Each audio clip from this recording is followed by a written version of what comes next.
Good morning. It's time to conclude Romeo and Juliet so we can move on to Macbeth.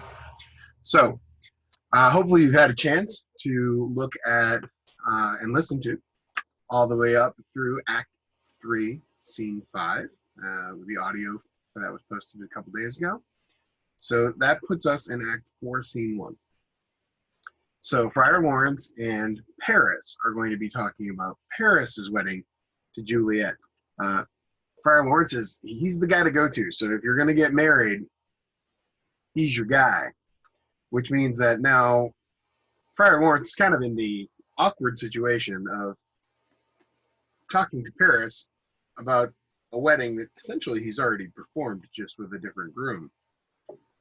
Now, Paris says, hey, just so you know, she's really beside herself. Her grief about Tybalt's death, she is totally unbalanced. But great news, her dad, Lord Capulet, he decided that if she gets married, she'll stop crying and she'll just be done with her period of mourning.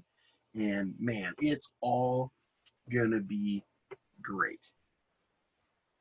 So it's at about that time, Juliet enters and Paris is like, how you doing, girl? And she's like, yep, totally indifferent. She's not the emotional wreck that we've been seeing. Remember, she had her little moment with mom and dad back and forth. Essentially, that's what Act 3, Scene 5. That's why that stretches on so long. So she is not that, but she's also not like, yeah, let's get married. So she's like,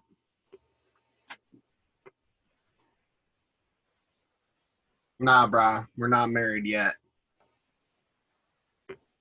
That's my Juliet wig. So Friar Lawrence is like, Paris, I probably need to hear her confession in private. So thanks for coming by. Would you look at the time? So Paris sees himself out. This is just a ruse by Friar Lawrence, a trick, a strategy. It's his clever plan. So on the way out, Paris is going to kiss Juliet once and tell her, I'm really looking forward to Thursday.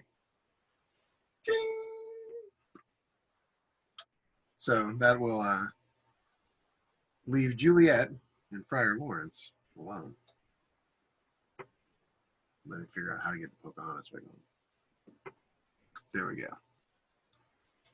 Oh, shut the door, and when thou hast done so, come weep with me.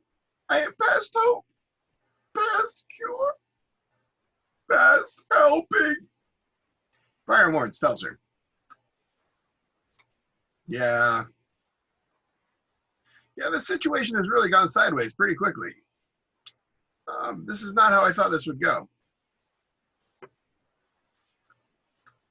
Juliet, being calm like she normally is like, you need to find a way out of this situation, or I will stab myself to death.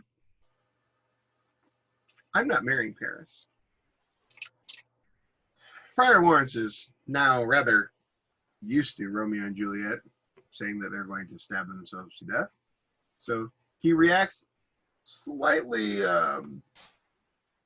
better than he has in the previous times. So a couple of the other times, he's been like, oh my goodness, what are you doing?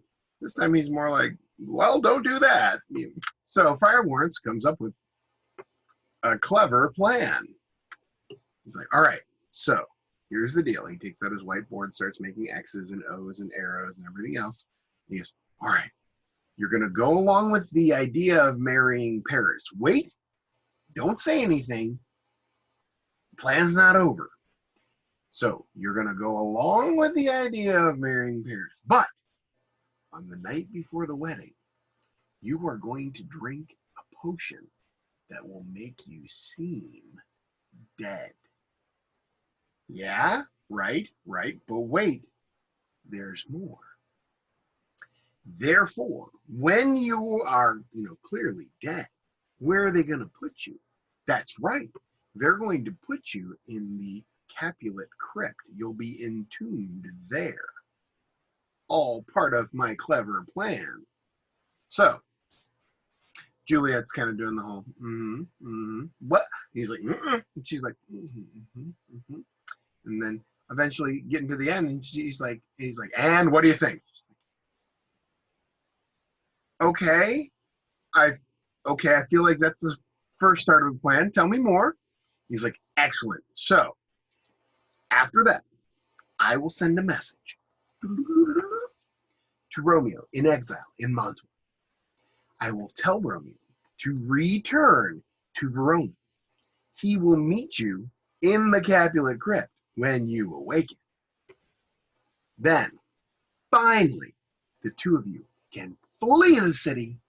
You can return to Mantua, where Romeo's already kind of, got a new place. And then you can live happily ever after. A great plan, if I do say so myself. Juliet's like, oh my goodness, it's the best plan I've ever heard. What could possibly go wrong? Please, give me the poison. And the friar's like, but of course.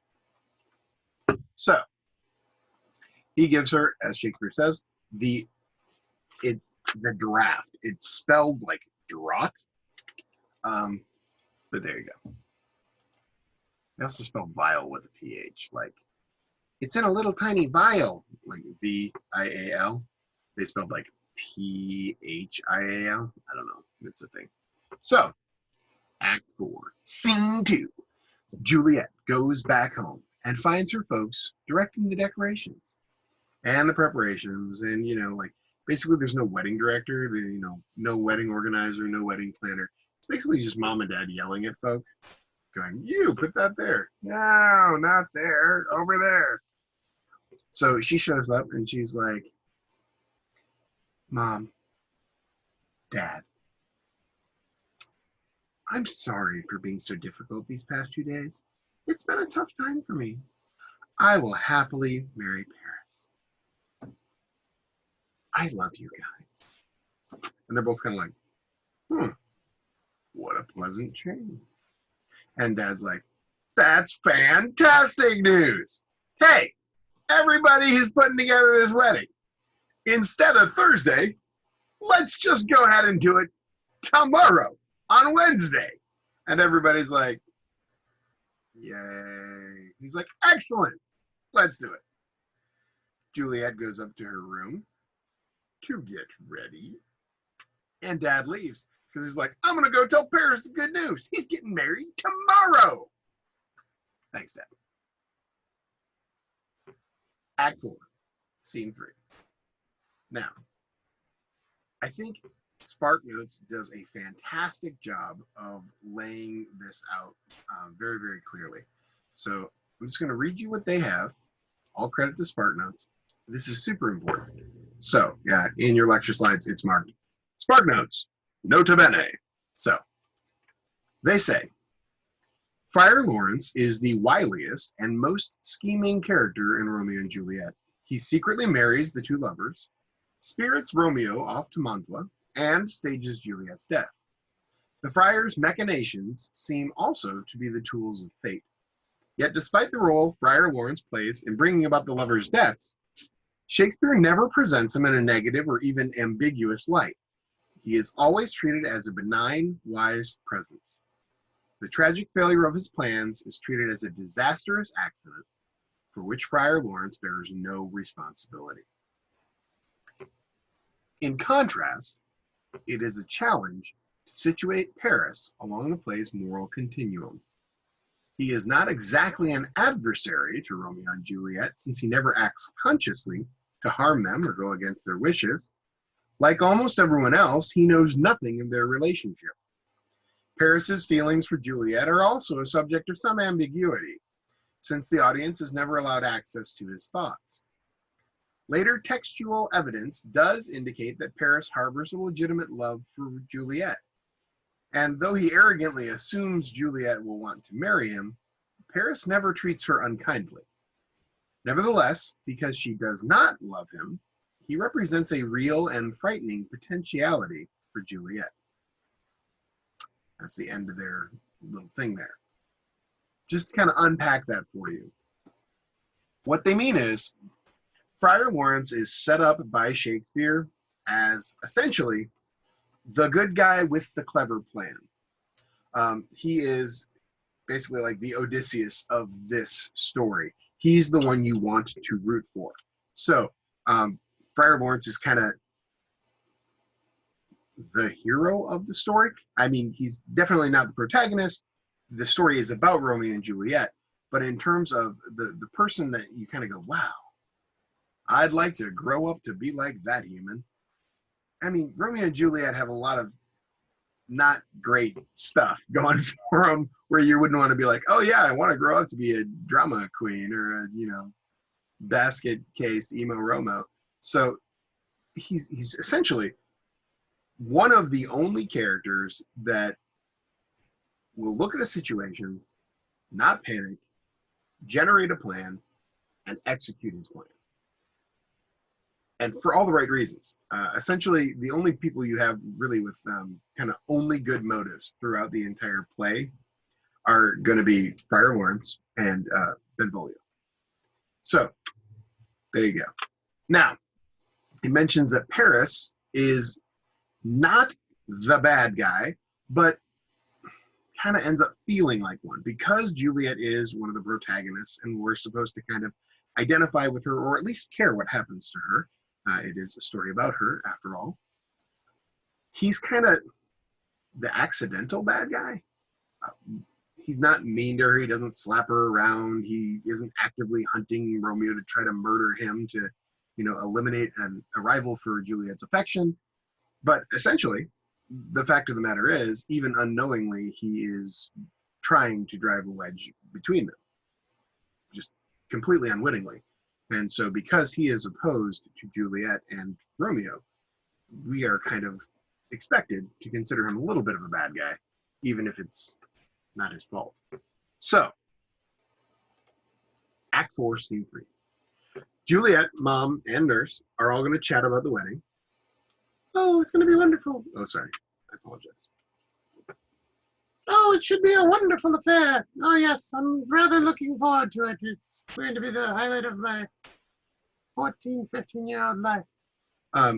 So, Mom's like, you know, Juliet, I have found that weddings can be exhausting affairs. You should probably rest. And Juliet's all like, yeah, Mom, that sounds like a good idea. Beep, Nurse and I are outie. So, with the wedding moved forward, essentially that means that this isn't a thing where Juliet gets to drink her poison whoop, whoop, at a later time. It kind of needs to be now. So, now is the time for Juliet to drink the contents of the vial, P-H-I-A-L, or the draft, or the draught, if you prefer. Now, she's going to, I know this is going to surprise everyone, Juliet is going to begin to overthink things, and then Juliet is going to begin to panic about things because, well, that's what she does. So, she's got her great line. Farewell. God knows when we shall meet again. She's talking to the nurse. I have a faint, cold fear. Thrills through my veins. It almost freezes up the heat of life. So, after the nurse and Mom leave, she's essentially talking to them, but not. She's addressing the fact that they have just left and that she's now getting scared. I'll call them back to comfort me. Now, she doesn't call them back, of course. And what follows is some of the highest quality crazy making in the entire play, which is really saying something because Juliet and Romeo are kind of prone to hysterical behavior, but this is like over the top level. This is superhero stuff. So she's like, Oh my goodness. I should probably take off my glasses. There we go. Now, Juliet. Now the illusion is now complete. Oh my goodness. What if the poison doesn't work? I know. I'll get my knife. Okay.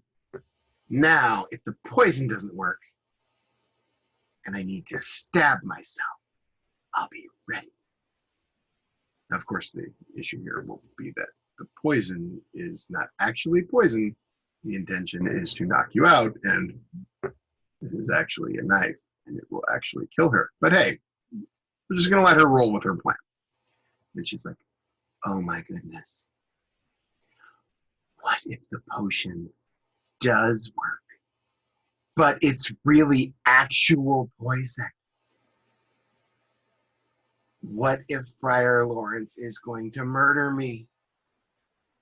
Oh, silly me. Friar Lawrence is a nice priest, and he's always been good to me. He's probably not going to murder me with poison. But what if I wake up early from the sleeping potion and like before Romeo arrives? Oh my goodness. There are so many things to worry about. If I wake up early and Romeo's not there, what if I suffocate because there's no air in the tomb? Oh no. It's dark and there's a lot of dead things in there. What if I'm afraid of the dark and the dead things? What if I'm by Tybalt's rotting body? Oh my goodness. What if the tomb is haunted? We didn't even think of that. I don't think that we've covered all the possibilities here. Oh no. What if the crypt smells bad? Like super bad. Like loathsomely bad. What if I hear the screams of the dead and I lose my mind? Short trip, sweetheart. What if I go totally bonkers? What if I go totally crazy and I pull Tybalt's body out of the shroud, the cloth that we sewed him up in when we buried him, and then I use his bones to bash in my own head? What if that happens? Oh no. I think I see Tybalt's angry vengeance-seeking ghost right now. Oh, this is a tragedy. I don't even know what to do with myself. I think I'm just gonna drink. Oh. Ooh. And Juliet collapses. Thankfully, mercifully so for the audience. The next morning, the mansion is rather busily making last-minute preparations for the wedding. You know, the wedding that was, going to be in like a year, but then it was going to be Thursday, and now it's going to be today! So, servants are kind of having to deal with the fact that their master is a little bit whimsical about wedding dates. And so the other servants are actually having a chat. Now, the great thing about this chat is they're not actually chatting to us. So essentially, we are the fly on the wall as the audience. And so we're overhearing them just have a normal conversation, like servants would. And what are they talking about? They're talking about the fact that our favorite servant, Peter, the illiterate servant, who can never find a Montague when he needs one, or never not find a Montague when he doesn't need one, rather. They're talking about the fact that Peter is straight up an idiot. They're like, you know what? If you took everything that's in his cranium out and you filled it with logs and just sticks, bits of wood, I don't think anyone would notice. Like, there is absolutely, there is not a brain up in there. He is a special kind of stupid, don't you think? Oh, yeah, man. And so they're going back and forth about the fact that he is just absolutely atrociously dumb, which is great because, that he is. Now, it's going to be important in a minute. Dad sends Nurse to wake Juliet up. Now remember, and this is not a particularly nice thing, but it was probably a necessary thing. Juliet has not read Nurse in on the plan. So Nurse doesn't know, yes, she's going to drink a sleeping potion and she'll be fine. Oh, Pudding Pop was going to be just okay. No, Nurse is of the opinion that Juliet has decided to marry Lord Paris today, and she's just decided to take Nurse's advice and forget all about that Romeo chap. Yeah.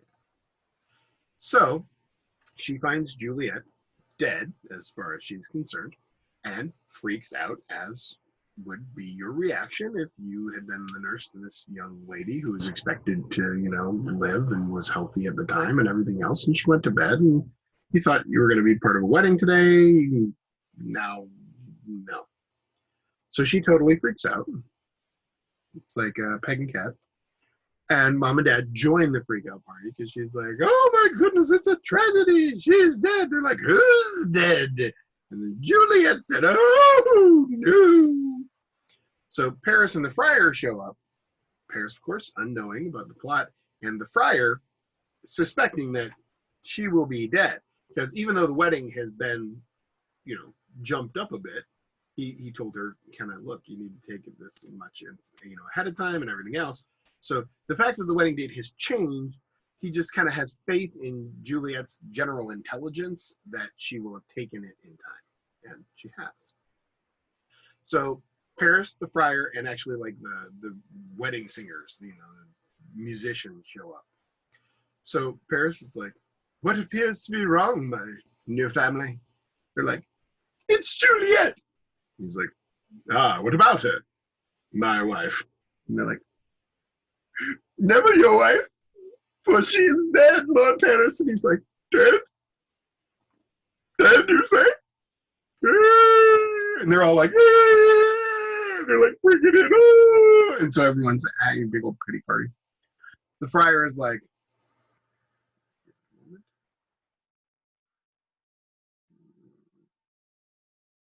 seems an appropriate amount of grieving.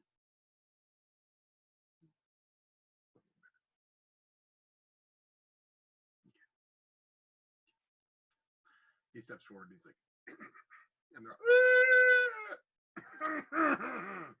oh, friar, you're here too. And he's like, allow me to remind you, she has gone to a better place. Perhaps we should all get ready for her funeral, because we need to have that before she wakes up. They're like, oh, you're right. So sadly, they agree, full of sorrow, sorrowfully. They do so, and they exit. In your slides, it says en masse. En masse means as a group, except for the musicians, because the musicians are like, dude, we just put up the drum set. No, they've been unpacking all their instruments. They're ready to go, and essentially they've just been told, hey, so we're not gonna have a wedding. Sorry, the bride's dead. So they start to pack up their gear, like, okay. So as they're packing up their gear, Peter shows up. He's like, hey, man, how you guys doing? Can you play something jaunty and happy? Just a little tune for me. Make me feel a little better. Oh, hey, do you know Freebird? Play some Freebird. And they're like, nah, bro, that's not cool. It's not really Freebird kind of time. And he's like, what? Every time is Freebird time. He's like, you guys are terrible and awful, and I'm going to insult you the best way I know how. You're bad musicians, and you're silly looking. Your mom addresses you funny. And so he insults the musicians, and the musicians are like, well, who are you, guy? And so they start to insult him back, which, of course, Peter is like a lackwit. He lacks wits. He is losing this competition immediately, because even if everyone else is a half-wit, that's half more wit than he has. So finally he's just like, well, like I said, your mom addresses you funny. And he gives a, terrible parting shot, and then he leaves. The musicians are like, dude, that just happened. Are you serious right now? And one of them's like, well, you know what? That ate up a lot of time here, guys. At this point, you want to just hang out? We'll go to the funeral, we'll pay our respects, and then after the ceremony, they usually have free lunch, for everybody who went to the funeral. The guys are like, I mean, yeah, it's getting to be that time. So yeah, let's go to the funeral, pay our respects to this poor little girl, and then eat some sandwiches. So that's the plan. Act 5, Scene 1. Picture it, Wednesday morning, Mantua. Romeo wakes up. He's like, what a wonderful Wednesday! I had this great dream about Juliet. Empty room. I'm going to tell you about it. The dream seemed like it was a bad dream. I know, but wait, empty room. Let me tell you more. I thought I was dead, but then Juliet found me and gave me a kiss, and I came back to life. How awesome is that? This is a twisted form of foreshadowing.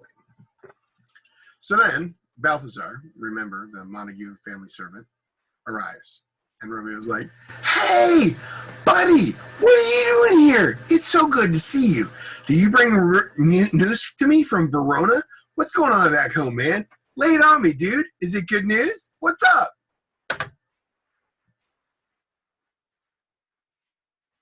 And Balthazar's kind of like, well, stuff. And Romeo immediately goes from like, hey, happy Wednesday to Emo Romo. And he's like, do you have a letter for me from Friar Lawrence? How's my wife? Is my father well? How is Juliet? I know I asked that already, but I'm asking again because nothing can be wrong in the whole wide world if she's okay. And Balthazar's like, ooh, I see you got the crazy eye. Better tread carefully. Then Juliet is well, and nothing is wrong in the world. Definitely that. And Romeo's like, yes? Tell me more. And Balthazar's like, okay. Her body sleeps in the Capulet crypt. Her immortal soul now rests with the angels in heaven. I saw her entombed myself and then came here to give you the news. Please pardon me for bringing bad news, but you told me to bring you word of what occurred in Verona during your exile, so I'm sorry. I'm just trying to go with the instructions that you left me. And Romeo's like, what? Is this true? I defy you, stars! Okay. There was this commonly held belief back in the day, especially by the superstitious, that the stars could kind of control your destiny. Now, if you're like, that's the silliest thing ever, I encourage you to pick up a newspaper and flip to the section that has the horoscopes, where people who are superstitious still believe that the stars can control your destiny. So, this is the same thing like, John Green's book title, The Fault in Our Stars. This is the same thing as the very beginning of the play, where it says 2 star-crossed lovers, meaning their star charts didn't line up. They're like, oh, you're a Scorpio, you should never be with a Taurus, that kind of nonsense. So, yeah. So he says, I defy you, stars. So, you had this grand destiny planned for me, and I'm gonna fight it now. At this point, when everything's, pretty much done. So Romeo's like, Balthazar, you know where I live in Mantua. Go, fetch me some ink and some paper, and hire me post horses. Not like horses made out of posts. Posts like the post office. So post horses are mail horses. Think Pony Express in our country. And the idea was post horses were the fastest horses available. These are essentially race horses, and you can get on them and ride very, very quickly because that is what they have been bred and trained to do. So he's like, go buy me post horses, fastest horses you can find. multiple ones because I want to be able to change horses and keep going. He goes, I'm going to Verona tonight. And Balthazar's like, please, sir, have patience. You look pale and a little crazy. This is a terrible plan. To which Romeo says, Balthazar, you're wrong. Do as you're told. Your place, know it. Are you certain you have no letter from the friar for me? And Balthazar's like, I don't. He's like, then it doesn't matter. Get going. Paper, ink, horses. I'll be along in a moment. Balthazar's like, yes, boss. And he goes. So as soon as he's gone, Emaroma's going to come out, like, dialed up to 11. Juliet, tonight I join you in death. But how? Oh, mischief. Thou art swift to enter the thoughts of desperate men. In other words, he's like, man, if only I had a clever plan on how to kill myself. Then he's like, oh, ha, I got one. So Romeo remembers that there's an apothecary nearby. Remember, apothecaries are essentially like your local Walgreens. They're your pharmacist. Now, because of the way that medicine actually does work and the way that poison actually works, if you use teeny tiny bits of some toxic substances, you can use them as medicine. Likewise, if you use too much medicine, it can be toxic. So remember, that's the whole Friar Lawrence thing from way back near the beginning of the play.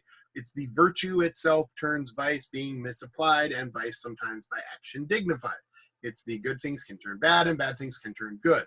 It all depends on if you're using the right amounts. So, now of course Romeo was not there for that speech, but he knows the basic gist of it.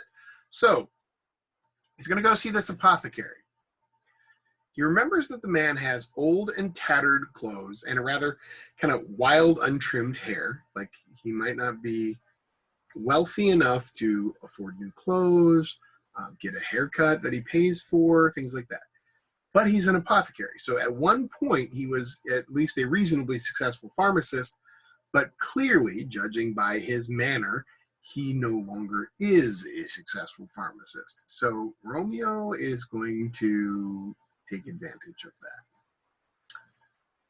He knows that from being in his shop before, the guy looks poor, but his shop has things that make it look like once upon a time it was a very nice shop, and he was at one point a successful apothecary. Back in the day, it was a nice place. So he looks, Romeo recalls that when he looked around, he was kind of like, there was the time that this was a nice place. There were things like tortoise shells, a stuffed alligator, a weird taxidermied fish. So these things that, only a nice apothecary shop would have. But Romeo also recalls that most of the shelves are now emptied. It's kind of like this guy's been having a going out of business sale for the last 10 years. So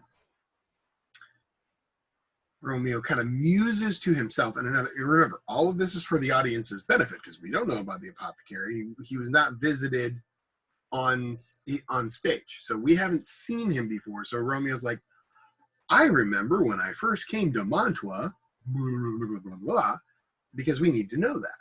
It's like, when I wandered into his shop, I thought to myself, this is just the kind of shop and just the kind of miserable wretch, that means sad and pitiable dude, who would break the law and sell poison to some desperate person. What a shame. Luckily, I've been there and know that about the guy. I don't know, but I'm pretty sure I know. So Romeo goes, grabs his cash, gets his wallet. Here's the house. Here's the apothecary shop. Goes into Walgreens. He's like, that figures. He's closed his shop for the holiday. Starts banging on the door. Hey, dude. Hey, man. Come on.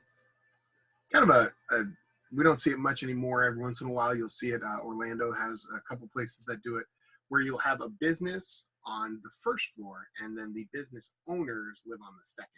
So you have a shop on the bottom, and then your residence is above it. So like your kitchen and your sleeping quarters and your living room, all that is up, and then your store is down. So that when you wake up in the morning, you're like, time to go to work. You walk downstairs, and you're like, okay, turn over the open sign. You're like, there you go. So that's the situation here. So he's like, okay, here's the house. So it's pharmacy on the bottom, house on the top. And so he begins to bang on the pharmacy door, the first floor door. He's like, hey, pharmacist, open up. I need you. Dude, come on, open that door. Submergency. Smergency, even. The apothecary's like, who is it, man? Romeo's like, hey, dude, I know times are tough. Here's 40 ducats. And they're little tiny small gold coins, but they're worth a lot of money to this guy. He's like, give me a dram. A dram is like a little tiny shot, a little tiny draft, a little tiny draught of poison. Like just a little bit. The good stuff too. I want something that works as fast as a cannon shot.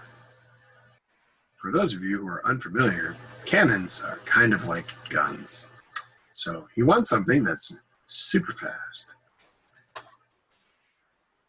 The apothecary's like, let's say I had something like that.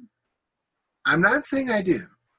But if I did have something like that, I couldn't sell it to you, man. Mantra's laws say that the penalty for selling poison is death. So for me selling it to you, you die, your family comes, I get arrested. Then they're going to kill me, man. That's not a good proposition for me. That's not a good business deal. Now we're introduced to Schemo Romo. Schemo Romo has a clever plan. He's like, you're in this awful shop and you're afraid to die? Oh, man. Anyone can see you're literally starving to death, dude. Your clothes hang loose on your body. You're not filling them out anymore. You're wasting away. The world is not thy friend, nor the world's law. Is kind of the key line from this spot. He's like, what has the world ever done for you, man? Clearly the law isn't taking care of you. Don't be poor. Break the law. Take my money. This is a lot of money. The guy's like, okay, fine, but I'm only doing this for the money. I don't want to help you this way. My conscience, it tugs at me. And Romeo's like, psh.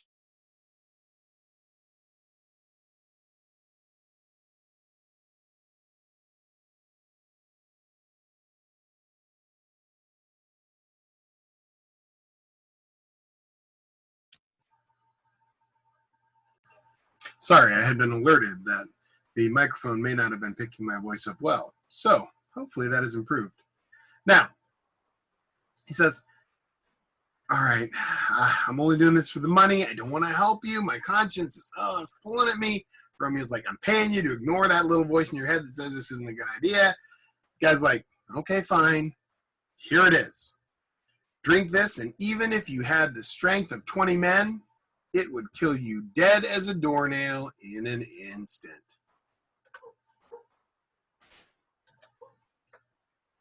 Romeo's going to give him the gold. Here you go, man. Don't go feeling bad now.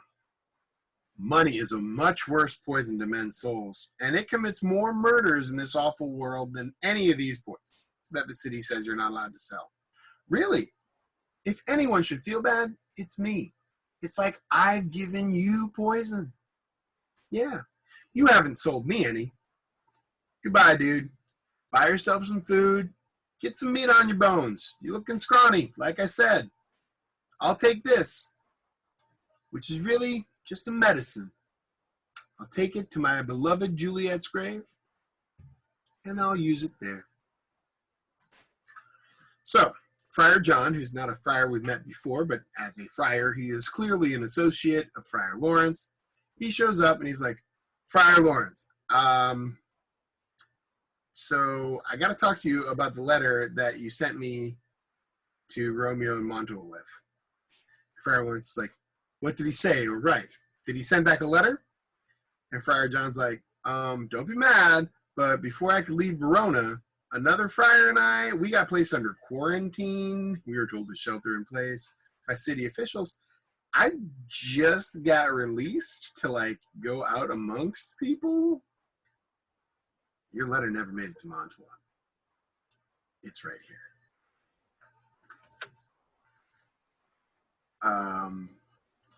So the letter did not make it to Romeo. He's like, nope, right here. I couldn't even get someone to deliver it to you here in Verona when I was in quarantine, because I was in quarantine. I certainly couldn't get anyone to take it to Mantua. They had me on lockdown, bro. Friar Lawrence is like, oh, no. That wasn't like a, hey, how you doing letter, man. Like, it was filled, chock-a-block, with, like, important information, like life or death stuff, man. This is more than an inconvenience. Oh, no. Now he's thinking back to, like, every time the Romeo's been like, I'll kill myself. He's like, well, that's not good.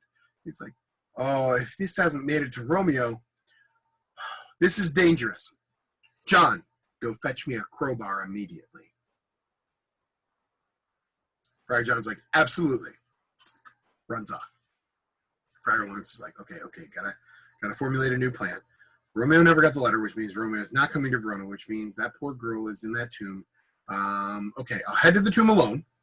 She'll wake up in about, check my sundial, 3 hours.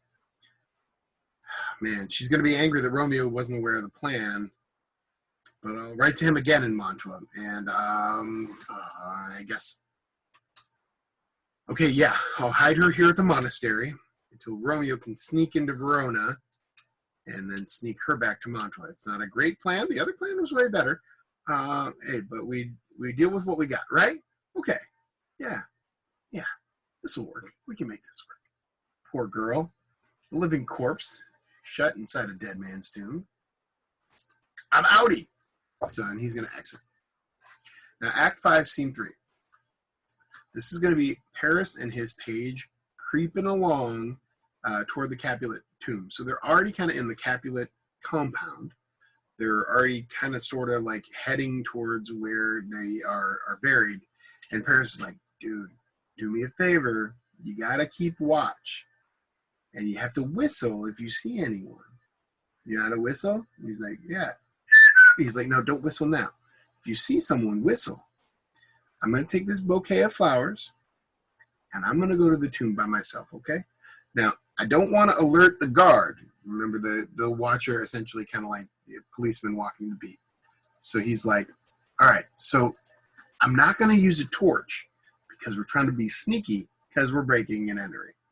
Got it? And the guy's like, mm-hmm. So he's like, all right, okay, cool.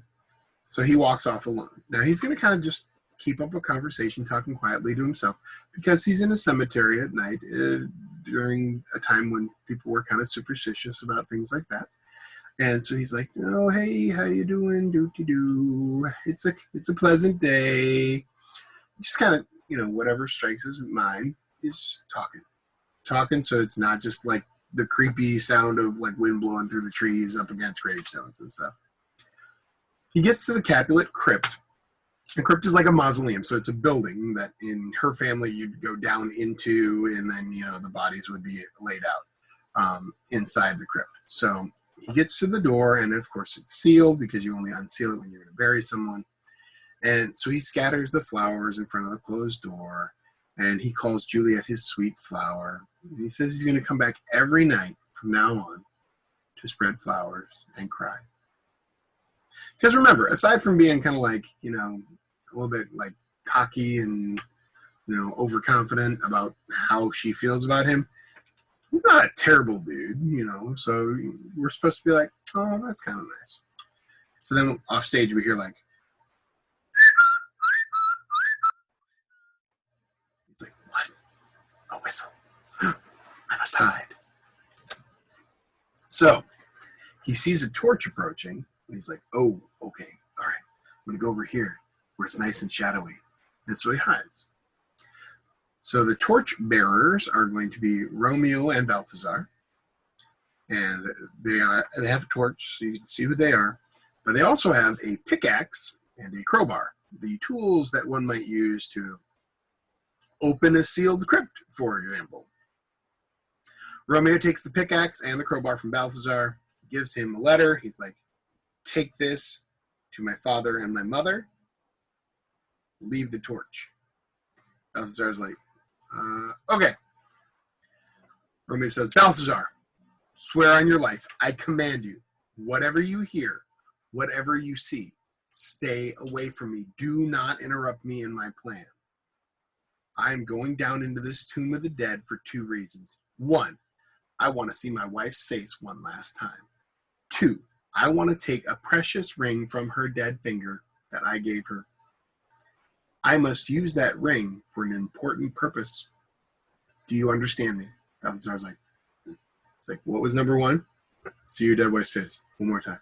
Number 2, get a precious ring from her finger because you need it for a special plan. He's like, excellent work. All right, you know the plan. Get out of here. By the way, is that the plan? No, that's not the plan. Then Romeo is going to be like, shift to emo Romo. It's like, so get out of here.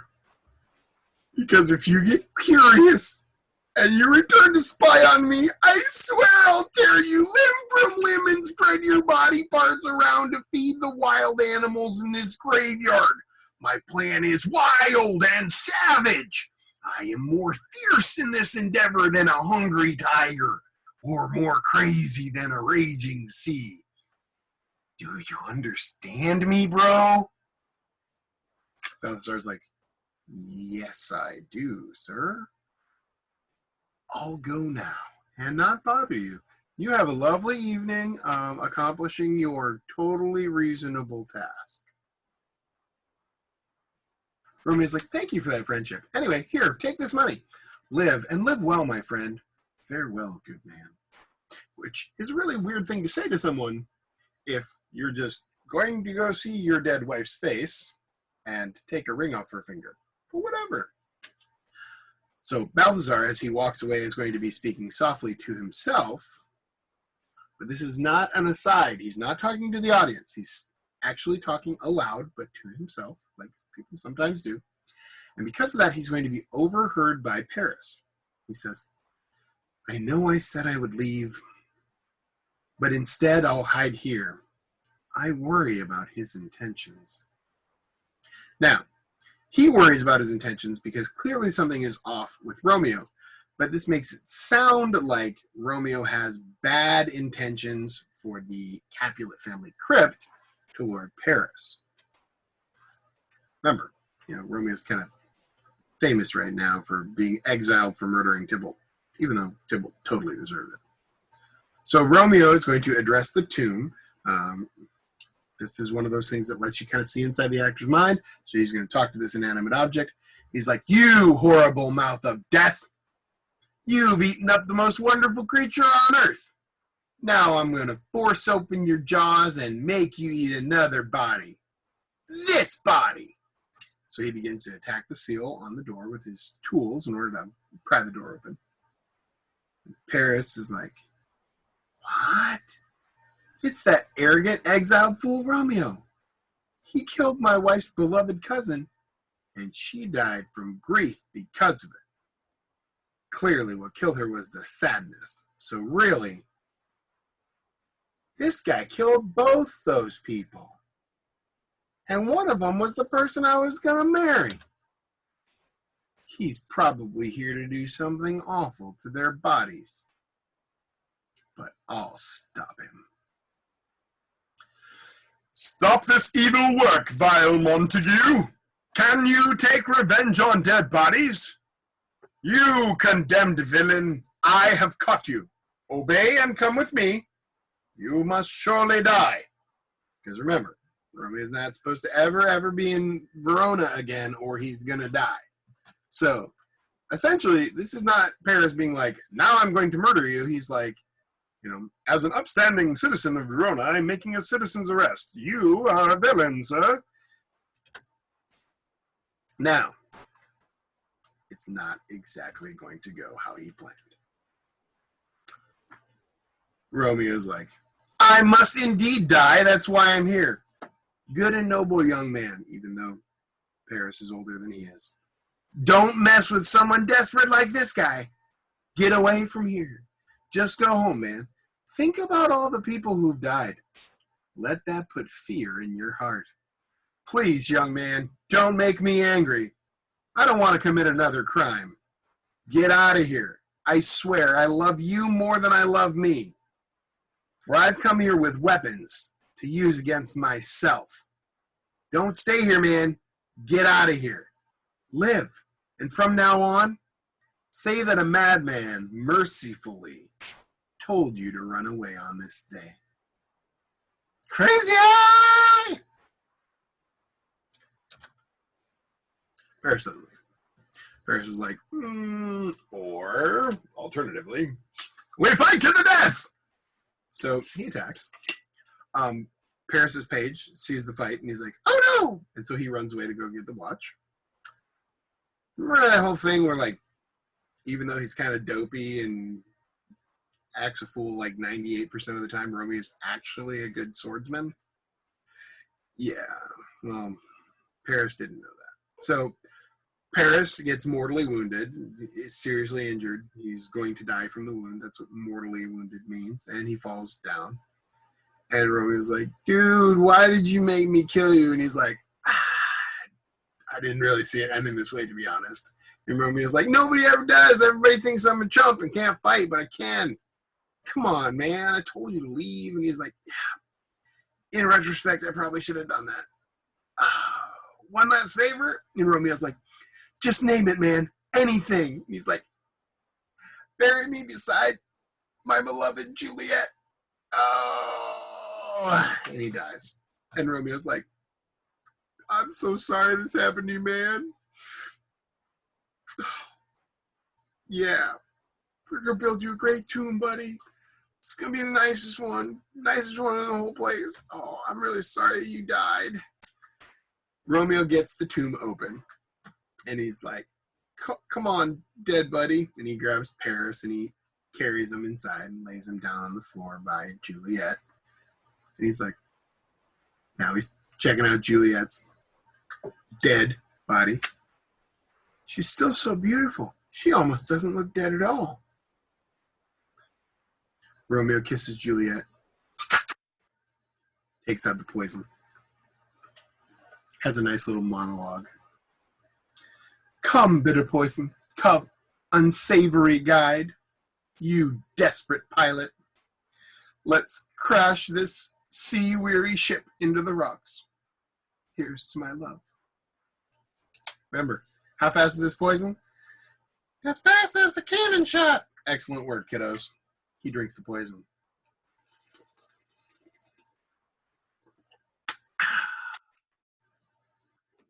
Oh, that pharmacist was honest. His drugs work quickly, and so I die with a kiss.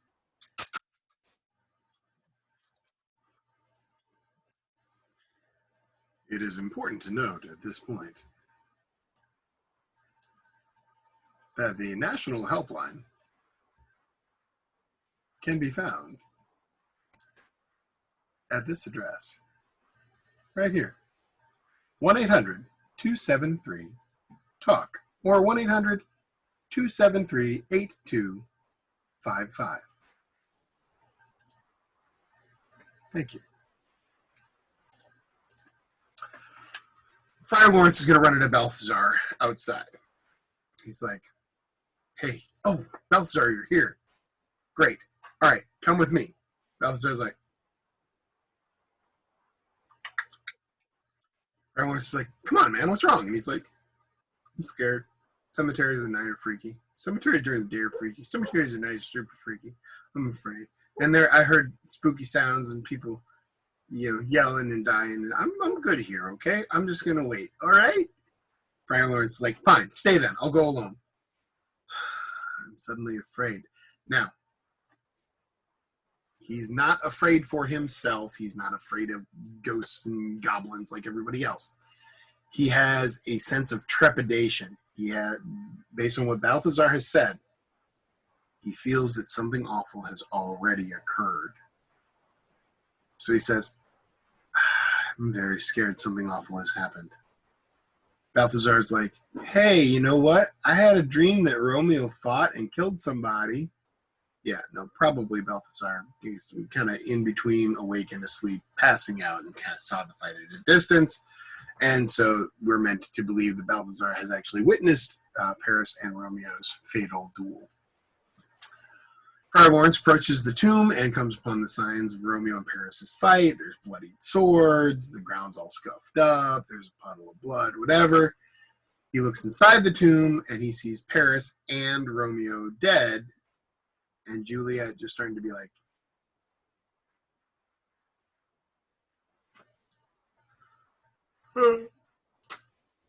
Juliet's like, oh, hi, Friar Lawrence. Oh, friendly friar, it's so nice to see your face. I was a little crazy making and worried about what would happen here, but to see your face when I wake up, it's so nice. Where's my husband? I remember very well where I should be and where I am. Where is my Romeo? Which, of course, echoes the balcony scene, the Romeo, Romeo, wherefore art thou Romeo? So we have a callback. We, kind of reference that without directly referencing it. So now you start to hear some metal and things like that. Basically, the watch is starting to march in. So you're hearing the sounds of like armor shifting and things like that. Friar Lawrence is like, Milady, I hear something. A greater power than we can overcome has ruined our plan. In other words, fate has conspired against us. All our clever planning is for naught, N-A-U-G-H-T. I mean, it has been for nothing. We need to go. There lie your husband and Paris, both dead. Come away. I will bring you to a sisterhood of nuns. The watch is coming. We mustn't stay any longer. Juliet's like, what? Leave me. I shall not go. And Friar Lawrence is like, well, that's my cue to go because I really don't want to be arrested. This looks really, really bad, so I'm out. Juliet's going to look around. Of course, remember, she's still kind of waking all up out of this. She's like, what's this here? It's a cup in Romeo's hand. Poison, I see, has been his cause of death. She's suddenly a forensic scientist. How rude. He drank it all and didn't leave any for me. I will kiss his lips. Oh, I'm so sorry, guys. You probably couldn't even tell this was Julia. How rude. He drank it all and didn't leave any for me. I will kiss his lips. Perhaps there's still some poison on them to make me die. With a medicinal kiss. She kisses him. Oh, your lips are still warm. Paris's page is going to enter with the watch. They begin to search the area. They're going to arrest everyone they find. Oh, a noise. Then I'll be quick. Oh, good. A knife. My body will be your sheath. Rust inside my body. Let me die! Bleh! Oh. Ooh. Stabs herself with Romeo's dagger. Bleh. And dies. Once again. Es importante, eh? You know that. You should never use your body as a sheath for a dagger. If you feel like you should call the National Lifeline at the following number.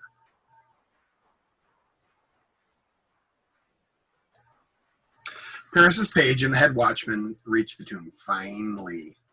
They find the bodies, and Juliet, all skewered and stuff, blood still coming out, and they send for everybody.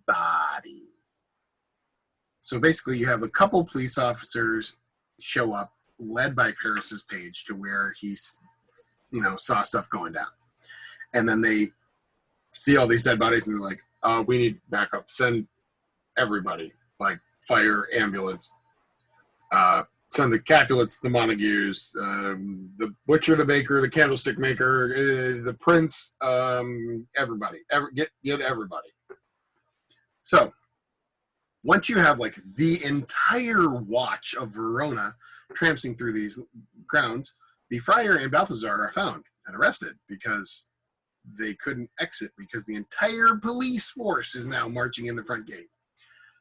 So, apparently, the fact that folks are dead is already like spreading gossip-wise through town, but nobody knows who is dead. They're like, there's been a murder in the cemetery. There's been a multiple murder in the cemetery. There's been a tragedy in the cemetery. Massacre at Cemetery Ridge. Prince arrives. The head watchman briefs him. He's like, my prince, I have bad news. Your kinsman, your relative, Paris is dead. Romeo has returned from exile. He is also dead. Juliet, who we thought was dead, is bleeding and her body is warm. She is also dead, but we thought she was dead earlier, and it appears that she just died recently. This is a little confusing. The prince is like, this is unacceptable. I need to know what's going on. Find me someone with answers. The Capulets arrive. They are horrified because the tomb has been popped open. There's dead folk on the floor, and their daughter is still, sporting a knifey appendage sticking out of her torso because, police on the scene, you know what I mean? Don't touch that. This is a crime scene. So, Lord Montague arrives. The prince greets him. He's like, it is good that you are here. Your son is amongst the dead. And Montague, where's your wife? And Montague's like, she too is dead. My wife had a heart attack and died when your guardsman gave us the information that my son was dead. So she is also dead. Prince is like, all right, well, I'm sorry to hear that. Stand over there. We'll talk to you in a minute. Prince goes and questions Friar Lawrence. Friar Lawrence is a man of God. He's not going to lie. So he tells him everything. He's like, so here's what happened. The prince is like, okay, thanks. Let me go talk to some other folks. Talks to Balthazar. Now, Balthazar is occasionally a little bit dopey, but he's not Peter. So he's got a pretty good narrative. He understands quite a bit of what's going on. Remember, he wasn't aware of like the secret wedding and some things like that. But for the most part, he gets read in later on. Remember, he brings the rope ladder and things like that. So he actually has almost all the pieces of the puzzle. Not initially, like he doesn't know about the wedding before it happens, but he does get read in after. So Balthazar has most of the information. He's just missing certain key pieces that he leaves out because he doesn't know them. But all of his details line up with Friar Lawrence's details. He's also like, I have this letter from my boss, Romeo, and I was supposed to take it to his dad, but you seem like you're in charge here. And the prince is like, thank you, I am. So the prince then goes and questions Paris's page, who pretty much has very, very little of the story, but everything he says also confirms what Balthazar and Friar Lawrence are saying. Prince reads the letter. The letter contradicts nothing that has been said and confirms almost everything that has been said. So he's like, where are these enemies? Capulet, Montague, bring them to me. Do you see what a great evil results from your hate? Heaven has figured out how to kill your joys with love. Because I looked the other way when your feud flared up again, I have lost several members of my family as well. All are punished. I know it says punished, but to actually make it fit with like the iambic pentameter and, and have it be the way it's supposed to, you will always hear it pronounced, all are punished, but it just means punished. Capulet gives Juliet's dowry normally. Like, remember, when you get married, your dad, if you're the father of the bride, gives money to the groom's family. So Juliet's not going to get married. So this big, huge amount of money, Capulet is like, here, take this. If we had known about the wedding, this should have gone to your son. And so I want you to have it. Montague says, I will accept it, but not for me. I'm going to add to it. And I'm going to take this money, and I'm going to add this money, and I'm going to raise a statue of your daughter in pure gold. And as long as this city is called Verona, there will be no statue more beautiful, more praised, more wonderful than that of your amazing daughter, who was loyal and faithful. And Capulet's like, that's beautiful, man. I'm going to raise an identical statue of your son next to it so that they can be together like they should have been in life. And they're both like,